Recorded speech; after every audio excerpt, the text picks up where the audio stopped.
"Axel, go!" the officer shouted. The dog lunged straight at the old man, but just inches from impact he stopped, sat down, and refused to move. No one paid much attention to the old man, who wandered the town square of Bridgetown, Missouri. His name was Raymond Tucker, a retired postal worker in his late 70s. He walked with a slight limp and wore the same faded green jacket every day. Its cuffs frayed from years of use.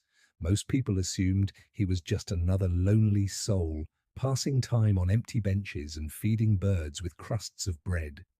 But what they didn't know was that Raymond had once served in the army as a canine handler. Back in 1972, stationed overseas, he had worked alongside a German shepherd named Major together.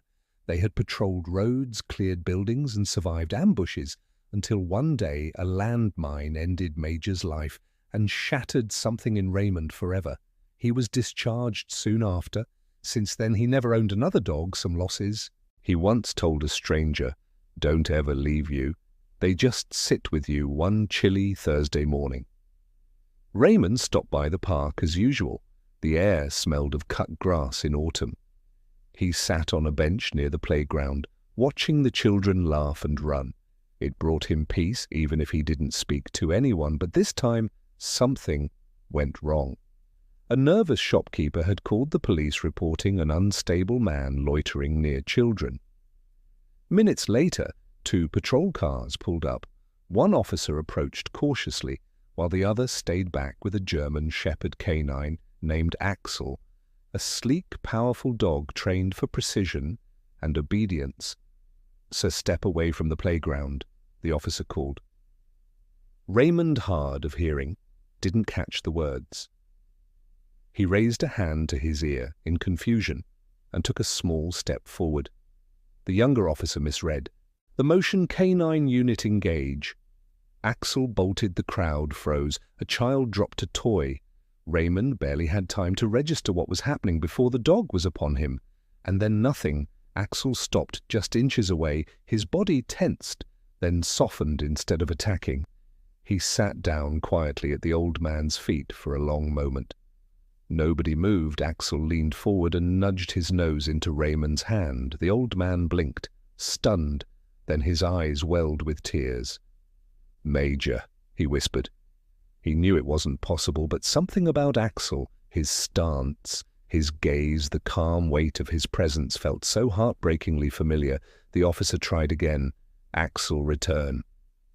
But the dog ignored him. He pressed closer to Raymond, resting his head against the man's leg, as if to say, "I know you, you're safe now." People around them watched in disbelief. Phones came out. One bystander filmed the entire moment. A trained attack dog defying orders to comfort an old man in the park. Raymond sat down slowly, his hands shaking as they stroked Axel's back. "It's been so long," he murmured, "but you remembered me, didn't you?" Later, the officers apologized. The one who gave the command couldn't understand it. Axel has never disobeyed before. He kept saying, "Not once." 3 days later, the Bridgetown Police Department reached out. Axel was due to retire from service within the year, given the bond they'd witnessed. They asked Raymond if he would consider adopting him. When the time came, Raymond didn't take long to answer. When spring arrived, the town square looked a little different. Raymond still wore his old green jacket, but now he walked with a steadier gait. By his side trotted Axel, no longer an officer but a companion. They were just 2 old souls who had found each other again. Somehow, sometimes the one trained to follow orders listens instead to his heart.